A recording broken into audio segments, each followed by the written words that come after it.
Salam damai sejahtera bagi saudara semua yang dikasihi oleh Tuhan. Kiranya tetap sehat, tetap sukacita dalam menjalani hari-hari bersama dengan Tuhan.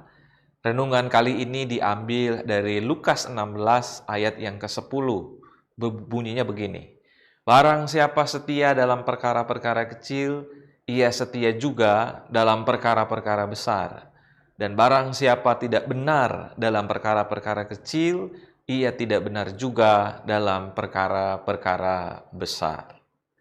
Saudara tentunya masih ingat ya, pada peribahasa yang berbunyi demikian, sedikit demi sedikit, lama-lama menjadi bukit. Ya, seperti sapaan Gembala GKI yang sepertinya sekarang sudah menjadi bukit, walaupun yang jadi koordinator mungil ya. Nah, kalau ditanya apa makna peribahasa tersebut, pasti kita menjawab bahwa untuk sampai pada yang besar itu selalu dimulai dari yang kecil. Nah, pertanyaannya lalu kenapa harus dimulai dari yang kecil? Mengapa tak langsung kepada yang besar? Ya. Nah, jika kita memaknai siklus makhluk hidup, semua pasti bermula dari kecil dan tidak langsung besar. Tidak mungkin kan, saudara dilahirkan langsung sudah besar seperti sekarang. Nah, gimana ceritanya kalau seperti itu? Nah, tapi pasti di samping itu ada alasan lain. Tapi apa alasannya? Nah, untuk bisa memecahkan misteri ini dibutuhkan pisang goreng dan kopi ya. Nah, kemungkinan besar mengapa dimulai dari kecil dikarenakan kita semua membutuhkan yang namanya pertumbuhan. Bukan melulu pertumbuhan jasmani, namun juga pertumbuhan mental, pertumbuhan karakter atau kepribadian, dan tentunya pertumbuhan rohani yang dapat melatih dan mempersiapkan diri kita dalam menyambut yang besar ini. Pengalaman dari pertumbuhan itu akan menjadi sangat berarti agar nanti dalam menghadapi yang besar kita mampu menempatkan diri dengan baik. Nah, lalu apa yang dibutuhkan dalam menghadapi yang besar tersebut? Saudara-saudara, ada sebuah ungkapan dari seorang yang bernama Sir Francis Drake. Adapun Sir Francis Drake ini merupakan seorang kapten kapal laut Inggris pada masa kepemimpinan Ratu Elizabeth yang pertama. Pada tahun sekitar 1581, Sir Francis Drake ini, atau yang biasa dipanggil Drake ini, diberikan gelar kesatria oleh Ratu Elizabeth yang pertama karena jasanya melawan armada Spanyol. Drake mempunyai moto dalam bahasa Latin yang disebut sebagai Sic Parvis Magna, yang secara harfiah berarti demikianlah hal-hal besar itu bermula dari hal-hal yang kecil. Nah, kalau dilihat maknanya hampir sama dengan peribahasa kita tadi, yang sedikit demi sedikit lama-lama menjadi bukit. Bahwa untuk mencapai sesuatu yang lebih besar, maka kita harus memulainya dari yang kecil atau yang sederhana. Nah, hal ini dikatakan oleh Tuhan Yesus pada ayat yang ke-10. Barang siapa setia dalam perkara-perkara kecil, ia setia juga dalam perkara-perkara besar. Tidak terlalu berlebihan juga jika mengatakan bahwa moto Sic Parvis Magna ini terinspirasi dari perkataan Tuhan Yesus. Bedanya adalah Tuhan Yesus lebih lengkap dengan mengatakan, dan barang siapa tidak benar dalam perkara-perkara kecil, ia tidak benar juga dalam perkara-perkara besar. Nah, oleh karena itu kunci penting untuk bisa mencapai ke sana tidak lain adalah kesetiaan dan bagaimana kita bisa melayani atau bekerja dengan sikap yang benar.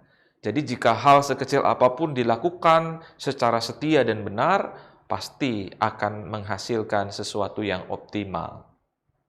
Ungkapan Yesus ini menggugah para murid sebenarnya saat itu, agar menjadi orang yang bukan saja setia dalam perkara kecil, tapi juga menjadi orang yang benar. Artinya Yesus menginginkan bahwa kita jangan pernah menganggap remeh segala sesuatu. Sebab jika kita menganggap remeh perkara kecil, maka bagaimana mungkin kita akan serius dalam perkara yang besar? Kita malah bukan terlatih menjadi orang yang setia, tapi justru akan terlatih menjadi orang yang gampangin soal apapun dan tidak memberikan yang terbaik. Nah, oleh karena itu, untuk bisa menjadi orang yang setia dan benar dalam setiap perkara kecil maupun besar, dibutuhkan relasi yang intim dengan Tuhan. Sebab relasi yang intim dengan Tuhan ini dapat membuat kita menghargai apapun yang Tuhan percayakan kepada diri kita. Hal inilah yang akan nantinya mendorong kita untuk mengerjakan yang Tuhan percayakan dengan sepenuh hati dan dengan penuh ucapan syukur. Namun sebagai catatan, juga bukan berarti kita hanya ngendok ya dalam perkara kecil saja dan tidak berani menerima perkara yang besar ketika saatnya tiba. Ayat yang kita baca tadi tidak menghendaki kita hanya berkutat pada perkara yang kecil dan tidak mau keluar dari zona nyaman. Sebaliknya, justru ingin mendorong kita agar dapat mempersiapkan diri dengan baik sebelum kita menghadapi perkara yang lebih besar. Kita dilatih dan bersedia belajar agar terus bertumbuh. Sebab dengan semakin besarnya perkara, maka semakin besar pula lah pertumbuhan rohani kita. Akhir kata, ayo kita jalin relasi yang intim dengan Tuhan, sehingga kita bisa menjadi pelayan-pelayannya yang bukan saja setia dan benar dalam setiap hal, tapi juga menjadi pelayan yang dapat dipercaya.